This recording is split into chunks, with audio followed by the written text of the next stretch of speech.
to their apartments. And this scared me. And I hope someday we will have a president who will listen to people with disabilities and not to so-called the rich folks, because then we'll be able to get what we want too. And in other words, fair taxes. If the rich can pay taxes on their income, they should, and not on the middle class and the people below the poverty line. Let's make them pay more taxes for a change. This is what my feeling is about the government. The shelter workshop was a success for us, because now the shelter workers can have vacation, paid vacation, sick leave. If there's a death in the family, they'll be able to go to the funeral of their loved ones. This never happened when I was working in the shelter workshop. It happened after I left. But I helped fight that because they were my brothers and sisters, and we won. And I'm glad it happened when it did. When I met Dean, we were both in the same group home, and we fell in love. He proposed to me on Easter Sunday, when I came back from up north, and that was in 1970. And we told staff we were going to get married. They said, "No, you're not. You guys are mentally retarded. You shouldn't get married." But we kept going behind their backs. We were talking to our caseworkers. And they said, "Sure, we'll help you." So his caseworker and my caseworker got together. They wrote a letter to the state, because Dean was awarded to the state. And the letter came back and said, "Go ahead and get married." So December 14th, 1974, we got married. I went over to help him pack up his belongings so he could move in with me. And they had a guard on duty.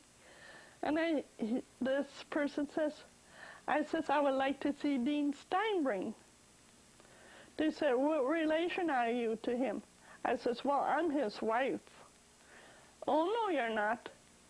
I had the marriage license in my purse. I pulled it out, put it in front of her. "You are married to him." So then she said, "He's upstairs." I went up, helped him pack. And Saturday, it was on a Saturday, we moved him out into the apartment with me. And when he moved out, they had locks on their door. He took off the key and he says, "Here, you son of a bitch," to the guard. He says, "This place can go to hell."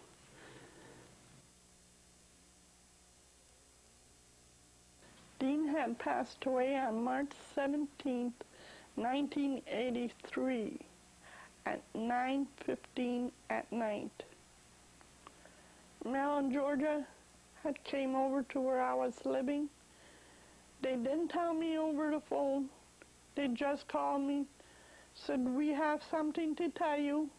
We're on our way." And when they came over, I met them down in the lobby, and that's when they told me that Dean had passed away. To this, we were married for 8 years. To this day, I miss him. He was a wonderful guy, full of laughter, full of love. Georgia and Mel are my best friends. I couldn't ask for anybody better than Mel and Georgia. They were there when I needed somebody. Oh, right now, we have our officers in place.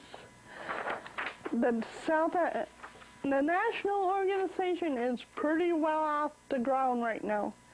We already got one lawsuit in Texas and Nashville that we're going to go up against, fight, because there is a state institution that are treating the handicapped people just rotten, and we're taking it on. And Region 7 and 8 are going to be listening toward Washington, D.C. for any of our bills that concerns the handicapped communities throughout the United States. Johnson? Well, thank you, sir. The Johnson & Johnson